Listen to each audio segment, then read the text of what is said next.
Welcome to episode 252 of Sports Geek. On this week's episode, I chat with CEO of Football Victoria, Peter Filopoulos. Welcome to Sports Geek, the podcast built for sports digital and sports business professionals. And now, here's your host that advanced metrics say his top-of-the-key three-pointer must be defended, Sean Callanan. Thanks, DJ Joel. Yes, my name is Sean Callanan. I still am working my long-range jumbo, but probably these days I'm probably doing it more so in NBA 2K than actually on the hardwood. You can find me on most social media platforms. At Sean Callanan is where you can find me, and this podcast, which I would really appreciate if you would share. Share the podcast on whatever platform you'd like. I'm finding LinkedIn being a really great platform for connecting and sharing great content. But you can find the podcast on Google, Apple, Spotify, and Pocket Cast. That's now available in a new version. So really interested to see where Pocket Cast goes. If you've been listening to the podcast for a long time, you'll know that I've been a long-time supporter of Pocket Casts. As always, you can get in touch with me the old-fashioned way. Email sean@sportsgeekhq.com, and you can check out everything that we do, both from a podcast point of view, a newsletters point of view, at sportsgeekhq.com, where you can consume all the Sports Geek podcasts, over 250 episodes. It's been 252, and also over 300 Sports Geek newsletters, which is why we've kicked off recently our Sports Geek Patreon campaign.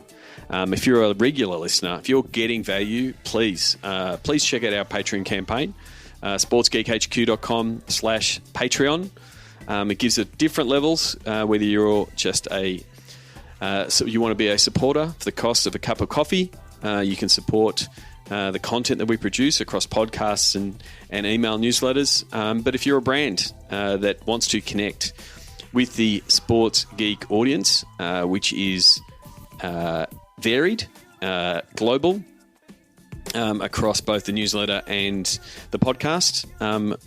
As I've said before, I always want the listeners to be past, current and future Sports Geek clients. So you will find a lot of listeners are people who work in sport, work for teams.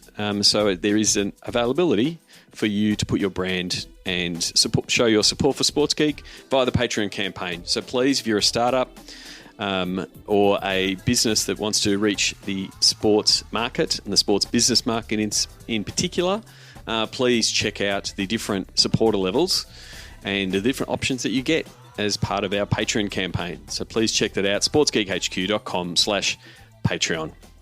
Really happy to have a chat with someone I met many years ago and discuss his long and varied career in this next episode of our CEO series. So this is my chat with Peter Filopoulos from Football Victoria.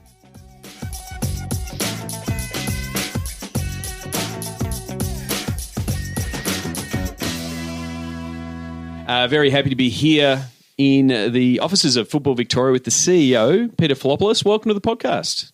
Thank you, Sean. Thank you for having me. Thank you for pronouncing my name so well. I usually get Filopoulos, but you said it right, Filopoulos. As someone who's at times got Callanan and Callahan, I try my best to get the pronunciations right. So we've known each other for a long time. We were just trying to figure out when we did meet. It was probably around 2010 at a conference, probably up in Sydney. That's right. When I spoke when we first met. But before we get into your role now as CEO of Football Vic, how did you get your start into the world of sports? Well, it goes back to 1992. Yep. And I'd finished university and I was working happily in a finance, in a finance game and as an accountant, if you like, in the finance. And, a numbers man? Numbers man. And I remember I got a call from a mate of mine saying that South Melbourne Soccer Club, back then it was called South Melbourne Hellas, playing in the National Soccer League, were looking to sort of expand their capability by getting younger people on the board and on subcommittees to help the club, build their capability. And I took on that invitation and accepted that invitation. I joined one of their subcommittees, and basically this subcommittee worked on some events, fundraising, membership campaigns. Yep. I remember the first job I did was took a database out of a book, and put it on a D-base. D-base system. Yeah, I remember writing those back in the day. And then just running some membership campaigns through, some direct marketing back in the, in the early 90s. And, that's how I got involved. And that became a board position, an elected board position. And someone thought it was a good idea that because of all the work we were doing, that it might be of benefit that we put on an inaugural general manager / CEO. And that person was me. So you just, you started effectively at that point, the NSL, which is the prelude to the A-League, was grassroots footy. Correct. And you started like a lot of people start in sport, volunteering and on committees, and then it became a powerhouse, South Melbourne, from an NSL point of view. I was very fortunate because it was an interesting time. I started as full-time general manager. I think one of the first phone calls that I ever received was from the Premier's office, Jeff Kennett at the time, who wanted to see our club. And that meeting was all about the Grand Prix coming to Victoria from Adelaide, and it was confidential, and the impact it had on our club that was the pit straight was going straight through Middle Park, our ground. And, very quickly that role became expanded and became busier than Ben-Hur because we had to relocate, negotiated a new deal at Lakeside Oval, which is now Lakeside Stadium. And we received compensation from the government and took on that lease, and we raised another $3.8 million to build that, what was called Bob Jane Stadium back then. It was probably one of the very few purpose-built football stadiums in the country. It was a bit of a baptism of fire of getting into the corridors of power of politicians and those kind of deals, because that wasn't really the norm. Like it's the norm now, but it wasn't really the norm back then. No, it wasn't. And I think one of the things that I've been able to do throughout my career, I've developed from that time to now, I've developed this innate ability to connect business and government with sport. And that's something that's been, I suppose, my trademark in all my roles. And I've really worked hard on that. And it started from, something as embryonic as that, which was sort of circumstantial, but I took the opportunity to sort of develop. Once going into sport, I decided if this is going to be my full-time career and I'm going to abandon my qualifications, which you never really, abandon your finance, your commerce qualifications, but I thought I want to invest in learning like you have what you're doing. You've invested in your own development, your own learning, and be the best you possibly can be. And with that, connecting government and business with sport has been something that I've been good at doing. So one of the things we talk about here in Australia and really for the international listeners is the different football codes that are here. When you talk about codes, it's not a term that's used anywhere else in the world than here in Australia. So you went from football, soccer as it's known in some parts of the world, to Australian rules football or AFL is one of this other football code to work at Hawthorn. What was the change of scene like there? So we built the new stadium, Bob Jones Stadium, and we did a really good job in developing a good little stadium. We filled it with sponsors and hospitality, and and it was really, really good. And we had a mutual sponsor with Hawthorn called Puma, and Puma would bring then Ian Dicker, the president, and Michael Brown, the CEO, to the games, and they were still in that post-merger phase of their evolution. And Ian Dicker and Michael Brown took a particular interest in what they would see. They were quite impressed. And, cutting a long story short, I had been at South Melbourne 6 years by that stage, 1999 this was. And Michael Brown and Ian Dicker, after a few interactions, said, we really want you to come and work at Hawthorn. And we know you're the CEO here, but we want you to come and run corporate marketing at Hawthorn because we love what you've done here. So at the time, football was in an interesting space. I felt, I'd invested 6 years of my time in soccer and I felt like I had a lot more to learn. soccer was semi-professional, if you like. Yep. South Melbourne was a professional organisation in a semi-professional environment. Yeah. And my decision was to go to Hawthorn and spend some time in the AFL and learn from a sport that was in at a higher level of professionalism than what our sport was at the time. Yeah, and also going through a real growth phase Absolutely. from an AFL point of view, from a corporate and stadium redevelopment. Absolutely. So what were so you were at Hawthorn and then North Melbourne, over the years. What were some of your, I guess, learnings and lessons being in the AFL scene? Yeah. I loved the way the AFL build and tell their narrative, their story. Yep. I think they're the masters at it. Football has traditionally not told their narrative very well. They haven't really developed a strong narrative or shared it. Yep. Even though they've got a more authentic story to tell. We're the number one team participation sport in this country. Yeah. And, unfortunately, we have a habit of shooting ourselves in the foot, if I was to be honest with you, football. Yeah. Whereas my learning in the AFL was they develop this strong narrative, they unite, and they have tentacles everywhere in business and in government. And their shop front window is a lot more polished. Even though behind the scenes there might be some infighting and some disagreements, when it comes to fundamental, objectives they come together as a sport and they connect with government and business in a united, way. Whereas, unfortunately, football has had a habit of, I suppose, their shop front window hasn't been as squeaky clean, even though we've got an authentic narrative, which we've struggled to develop and struggled to tell. And that's something I've dabbled with here in the last 12 months, which we'll speak about for the last 15 months, which we've had success. Yeah, I mean, I think, definitely through that scene of the 90s, early 2000s, the AFL did a terrific job and continue to do in the membership space, in driving, membership. And, I've said it many times on the podcast, is that guilt level marketing now? Like, if you're already a fan, like you're a Tigers man, if you meet another Tigers fan, you just say, are you a member? Like, you're doing the marketing for them. And I think that's where they've had success. And so you're in, like, again, what we term clubland. Yeah. And then you moved on from there to a stadium role with Etihad Stadium at the time. Yeah, I spent 8 years working at AFL clubs, and I loved every minute. Yep. I loved working with AFL, loved working with the clubs. Hawthorn and North Melbourne have got distinct traits, which I always benefited from.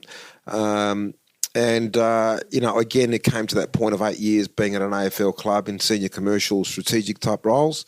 This opportunity came up at Etihad Stadium, and at the time, working for someone like Ian Collins appealed to me. Yep. Colo was, big, a big cult figure in the AFL, and I knew a couple of people there because North Melbourne's marketing and commercial office was based at Etihad. Yep. So I got to know them, and a role came up, and I put my hand up, and I took it on, and I thought, okay, well, I've been involved with South Melbourne where we manage our own stadium. Yep. A club, so a bit of club, bit of stadium. I interacted with MCG and Etihad because of my connections with North Melbourne and Hawthorn. And loved the idea of working at a stadium where I went in. There's the head of sales, marketing, and commercial. Yep. Marketing more than just AFL. It was a wider range of sports. Yeah, like more content, and Correct. then understanding from the stadium's point of view and figuring out where you fit in that picture. That's right. And look, I really developed a lot there. I mean, I was there 7 years, and I pretty much took Etihad Stadium from fact-stream marketing in 2002. Yeah, their marketing was to market, Medallion Club, for instance, through fact-stream and physical direct mail. I look at 7 years later, and we had gone through, the transition of social media evolution, the data explosion. We had all this access to data, the segmentation of that data. And then starting to do that tech rollout inside the stadium. Rollout, yeah. So basically I put the strategy together for the connected stadium strategy, which I had a lot of fun in doing, in terms of building a high-density Wi-Fi stadium with the back-of-house IPTV screens, LED signage, and the fan engagement element. So that really, that evolution of going from fact stream to that was something I really enjoyed. Yep. And so we're nearly here. Like you have bounced around in different roles. After that, you went to Swimming Australia and actually worked with another guest that we just spoke to recently, Mark Anderson, when he was at Swimming Australia. What was what? And I spoke to a little bit about him around, I guess, the challenges and the opportunities of working in, an Olympic sport like swimming, because it's not 22 weeks a year, that kind of thing. How did you find it coming from that world of club and stadium where your experience was? So again, in terms of every time when I decided that I was going to make a career of sport, I wanted to keep on developing and keep on evolving and creating my own value proposition. That was my decision. And after 7 years at Etihad, I felt, it's time to move. It's time to do something different. And this role came up, and the appeal of it was an Olympic sport, swimming. Yep. It was a newly created role, Chief Commercial Officer, where they wanted to sort of, implement a new commercialisation strategy for the sport, and work with Mark Anderson, who I'd known. He was a counterpart of mine when he was at Essendon and I was at North Melbourne, and that's what my decision was. And I think I did a pretty good job there. I was only there for a brief time, but we went through a whole transformation of the organisation, and that also involved a new brand strategy, which saw the return of the Australian Dolphins swim team. It was trying to create a new value proposition for the sport in terms of participation strategies. There was how is from a commercial guy like yourself? How is it working in like it's a bit of stay in your lane around the Olympic movement and the rings and things like that? Is it very tough? Yeah. I still remember my first meeting with the Australian Olympic Committee, and the very, very, very firm discussion about what your role is and where you sort of hand the baton off to us and we take over from there, and it was just actually quite stark. It is a very difficult environment to navigate. Because it's super challenging because it's your premium product. Correct. Both for the sport and even for the, we've seen the issues with the athletes with, what is it, the Rule 40? Yeah, that's right. Where they can't be promoting things that aren't Olympic partners. It is something that they struggle with. And then that changes the focus to what are you doing outside competition, doing things like naming them the Dolphins and building equity in that type of brand. Well, the big thing that I saw the opportunity was creating a new value proposition for their participation strategies. Yep. And, swimming doesn't actually own Learn to Swim. A lot of people don't know that. And what I tried to do was develop a new participation strategy to create new assets to be able to, brand up and commercialise. And that was something I worked on quite strongly on. So then you felt the pull back to the world of football. In the role at Perth? Well, if I was honest to you, probably swimming is a result of that. Okay. Whilst I think I did a good job, it wasn't really my DNA. It wasn't my sport, and I love my AFL and I enjoyed my time at the AFL. I love stadiums. I enjoyed my time at Etihad, and I love soccer, football, right? And being a swimming, whilst I enjoyed the role, the sport really wasn't my sport, Yep. People like me with a Greek heritage, we don't swim very well. We sink straight to the bottom. So it wasn't really my sport. And I remember looking at this role at Perth Glory, and they'd just gone through the salary cap drama saga, and they'd been thrown out of the finals, big sanction, massive public outroar. And Michael Brown, my former boss at Hawthorn, was running that process. He had just finished running the Asian Cup, and he was running the process for Tony Sage, and the FFA had a keen interest in the next CEO. And I rang up Brownie and I said, mate, I'm just having a bit of a think, and maybe this isn't my next opportunity, and what have you. And long process started from there, and a couple of months later I took the job on and moved the family to Perth. And what was it? Perth's a beautiful city, but a very isolating city. It is. And it's a unique sports town. What were some of the, I guess, both challenges and opportunities with the Glory? So that was another transformational role for me, and something I'm very proud of, or the work we did there, and I embarked on that job with all the vigour and experience I've developed over the last 20, 25 years. I just really poured all my energy into trying to transform that club into a powerhouse. Yep. And I think they're well on their way now, and having been on the grand final last year, and it was tough because they suffered a little bit of inferiority complex. They'd never really, in the town, or in the town, yeah. They'd never sort of got out of. We used to be Perth Glory in the NSL, a powerhouse. Yeah. They were a big fish in a small pond. Now we're a smaller fish in a bigger pond. So they'd never really had created their new value proposition post A-League. Yep. And that's what I took as a challenge, because they've got what I consider the best fans in the A-League, Perth Glory. They're the most amazing fans you'll ever see, and they're so passionate, so knowledgeable. They're rusted-on fans. They've probably got the closest culture to English soccer. Okay. In terms of 7 o'clock kickoffs on a Sunday, they're at the pubs all around the ground from 12 o'clock lunchtime. Yep. All the pubs are full. The menus around the pubs are all got Perth Glory on them on match day. And I really loved trying to build that new strategic plan. We built the Perth Glory Way new strategic plan. We then started building capability around membership. We went from 5,000 members to 11,500 members. We grew the sponsorship, the commercial side of it, so we can invest more in the high performance. Yep. And to build a successful on-field team. So that's the part I really enjoyed. And so how much was it building up the belief internally at the club, like in your own industry, so in the A-League, and saying, hey, we can stand up and fight with the best of them in the A-League? And then how much of it was also, hey, we've also got to look alongside us, and there's the Eagles, and there's the Wildcats, and there's the Dockers, like that we can stand up in this town? How much was it balancing those two sort of priorities? Well, interesting. It's a big AFL town, massive AFL town, and the Wildcats are very successful as well. I think they've been in the finals for 22 years or 23 years in a row. It's like kind massive, of stuff. 14,000 crowds every week.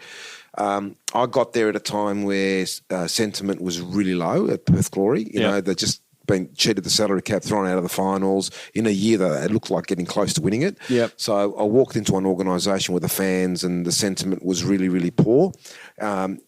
And we had bigger battles to fight, as you mentioned, you know, the Eagles, the Dockers, the Wildcats. But so this is where social and digital played a key role for me, because what I did, I bravely put myself out there on social and slowly built sentiment myself as well, you know, and tried to get the players out more in the community. But, you know, I engaged prolifically with the supporters. I tried to connect in with them as well, understand what they wanted, and try and build something with them. And make them feel part of the journey. And, it was a great relationship that I was able to create with the fans to build sentiment and build our own community. Yep. And what I try to do is not focus on attracting AFL fans to support our club.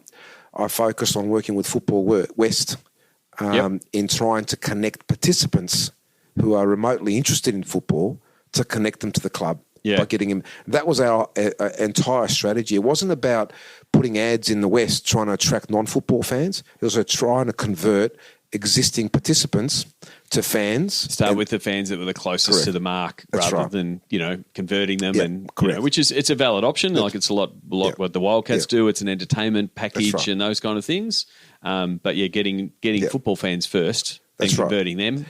And then they build the excitement and the atmosphere and all of that kind of that brings in the secondary fan. Yeah, and the way we looked at it, there was 50,000 participants in Perth. Yep. WA, and they've got families. Yep. So that's a big enough market to try and fill a 20,000-seater stadium. And that's the way we grew membership from 5,000 to 11,500.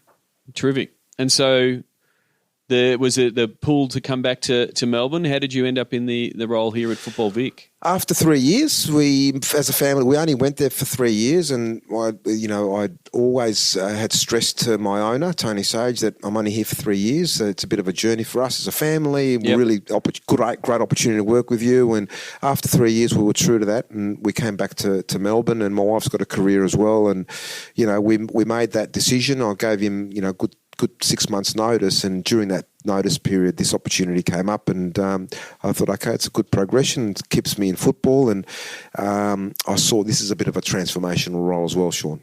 Yeah, so again, different, it's a bit of a trend when you change roles. It's not exactly just a step to the right. It is a different role running a state a state body in charge of football. So what are some of your key drivers as CEO of Football Victoria? I was really appealed to the role by, at the time, the board had decided that they wanted to go down a particular strategic path, which excited me, and that was about strategically investing in building capacity of clubland. Okay. To deliver better experiences for our participants and minimise churn and grow as clubs. And the one that I'm really excited about is facilities and infrastructure. That was the other strategic investment they wanted to make. Yep. And for me, I've always believed there's a chronic underinvestment in our sport, in the facilities and infrastructure space. And there's a massive facilities gap because of our growing participation. So building that narrative to try and unlock more government funding at all levels for facilities and infrastructure to help us harness the growth and continue to grow has been one of those things I'm really focused on. It's a bit deja vu all over again. You're back to the beginning, going back to government and saying we need these facilities. We've got more kids signing up to participate, play, and we just don't have enough pitches. Yeah. Like that's pretty much the conversation and the narrative you've got to drive. What we did was we did a facility strategy. Yep. A 10-year facility strategy, which clearly showed, based on population growth and our continued participation increases, we're going to need 420 full-size equivalent pitches by 2026. Yep. Then we gathered data that indicated 12,500 kids missed out on playing the sport at Clubland in 2018 because of facility saturation point. And from that, we built a policy platform which we advocated to government at all levels, pre-election, pre-state election, and also pre-federal election. And I'm pleased that we unlocked significant levels of funding, unprecedented levels of funding in doing that. Yep. But to me now, that hasn't even scratched the surface because we were able to demonstrate by building a strong narrative, data-driven narrative, and actually advocating it, at government at all levels, they could recognise the problem by us telling our story better than what we have in the past. And that's given me a lot of optimism about the way we move forward as a sport in this country. So you mentioned before and sort of praising the AFL and how they manage and create their narrative and drive their narrative. How, like now that you get those wins and you're getting more clubs playing and having them have success, how do you then make sure that message doesn't go away, make sure it is visible? Yeah. What are the things you're doing to drive that? Yeah, so the strategy is that other than unlocking the funding from governments at all level, that's top down, that's our role, we are now working with the clubs bottom up in terms of building capacity at the clubs to be able to develop better strategies, better facilities plans, connecting to local government and local MPs, and telling their story in a certain way. And traditionally, clubs, not only in soccer, in all sports, we've often gone to councils banging fists on tables. Yep. Whereas we're trying to build capacity of clubs bottom up to capitalise on the funding we're unlocking top down by going to councils with more informed strategies, concept plans, and engaging the councils to give them reasons to invest in their club facilities and infrastructure, and that's working. Yep.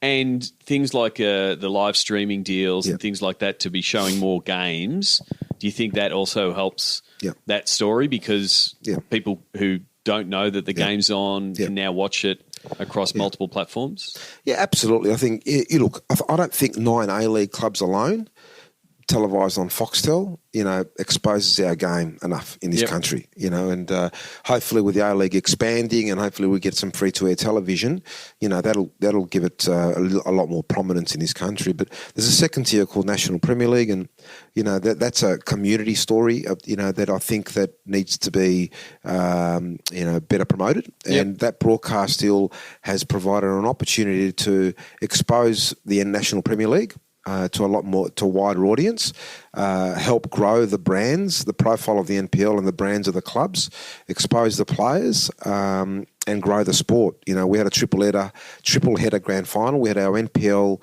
promotion relegation playoff, NPL women's grand final, and NPL men's grand final on Sunday at Amy Park.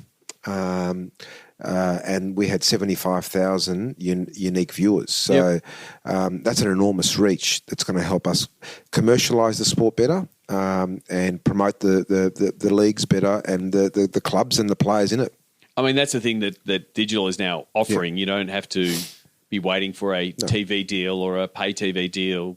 You can take the reins, drive the content yourself on the channels where your fans are.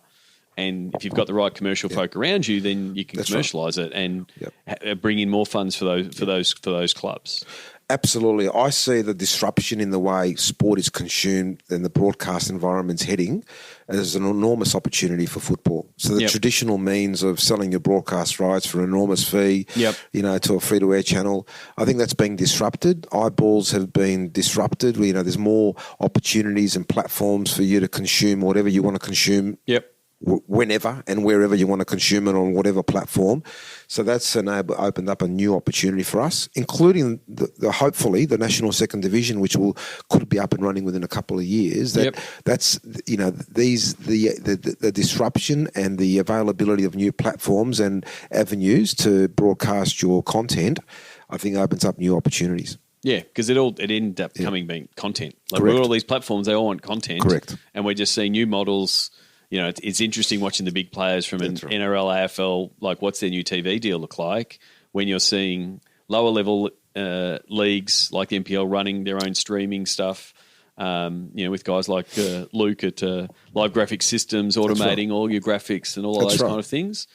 15 years ago, that was costing a lot of money to produce, and now that cost's come down. That's right. And just opens up new opportunities both at a state level, but also all the clubs themselves can better commercialise it. Yeah, the commercialisation aspect is enormous, and it's something we need to do even better, but we've got the platform to do it now.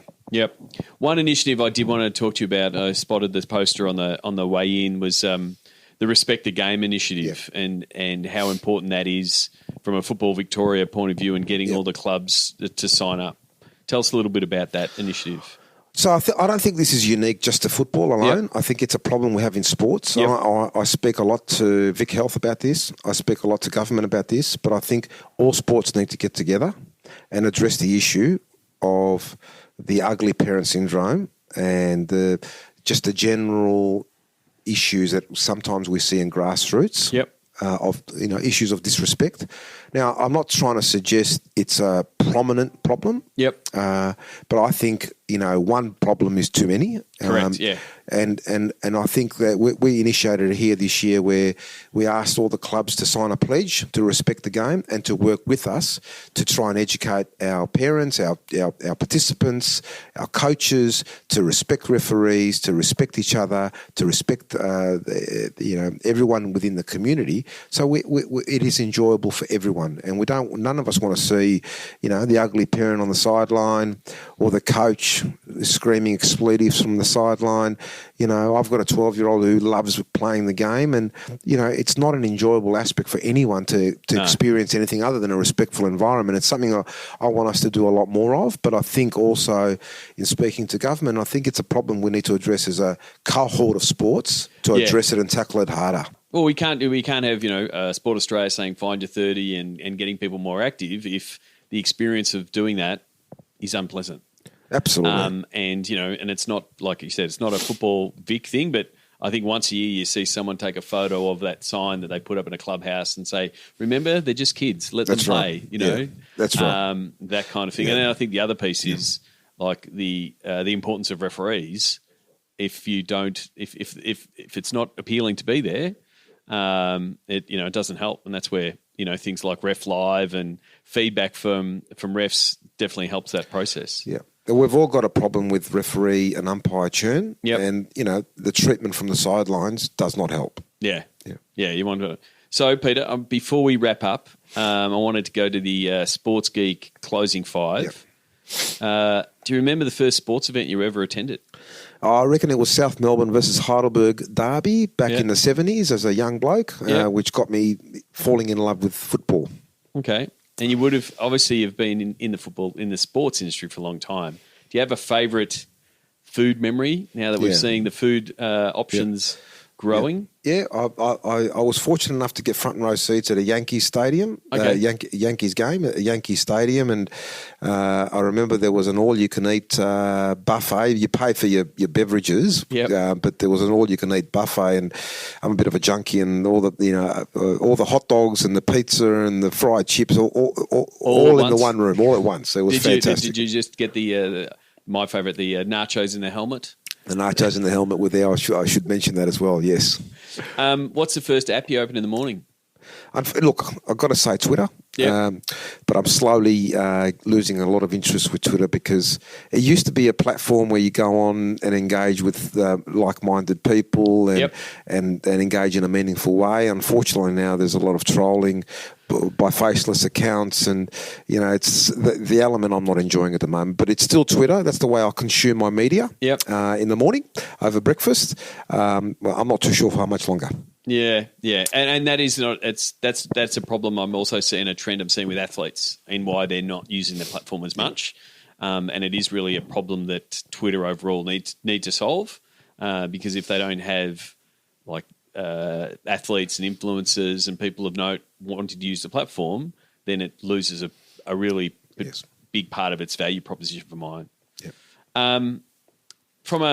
Is there someone that you follow or read or look up to or think's doing a good job that you suggest the podcast listeners should follow or check out? At the moment, because of the Save Hakeem campaign, I'm following Craig Foster quite closely at the moment.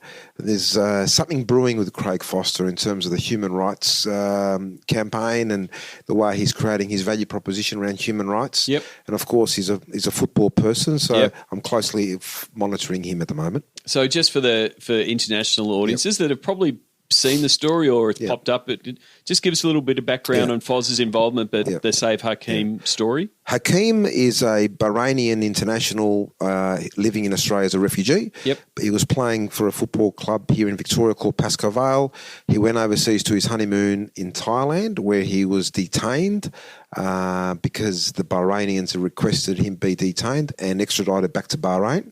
And we generated a campaign here that morphed into a global campaign. Yep. Craig Foster was the head of that after a little while, and we managed to save him and return him to Victoria here safely, and he's now working with Football Victoria.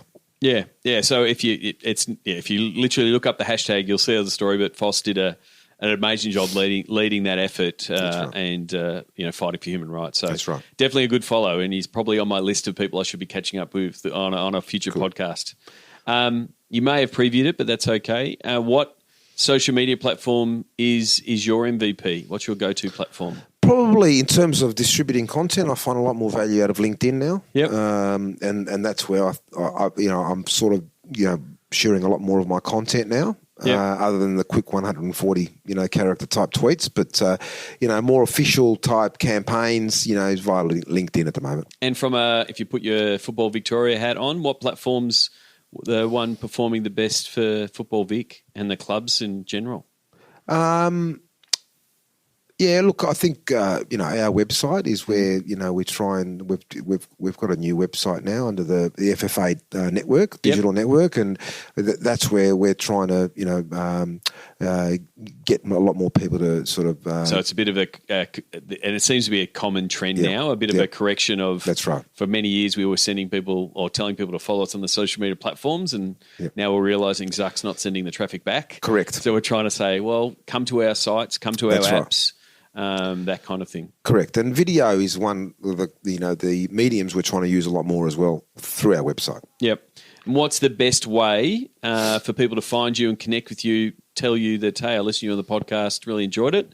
How should they connect with you on the internet? Happy to connect with anyone on Twitter or LinkedIn, and I always engage good, intelligent dialogue on Twitter, and I like to follow people who have got some interesting perspectives on sport in particular.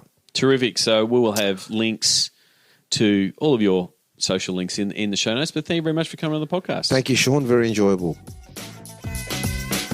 New workshops on audience, content, distribution, valuation, and pitch following Sports Geek's Digital to Dollars process. Go to digitaltodollars.com. Thanks again to Peter You can connect with him on LinkedIn. The links will be in the show notes, sportsgeekhq.com/252. And as always, you can always check out all the episode guests, all the podcast guests are on a page on the Sports Geek website. Check all of them, connect with them all on LinkedIn. But as Peter said, you can also connect with him and tell him that you listen via Twitter. He's looking for people who are smart people that engage in great conversation, and I believe that's you. You were listening to this podcast, so you must be smart. So Peter Filopoulos is his Twitter handle. Give him some positivity about this episode and win him back. Win him back to the world of Twitter, because he was a little bit jaded and it doesn't like the trolls. So let's give him some positivity as part of being in the Sports Geek podcast family.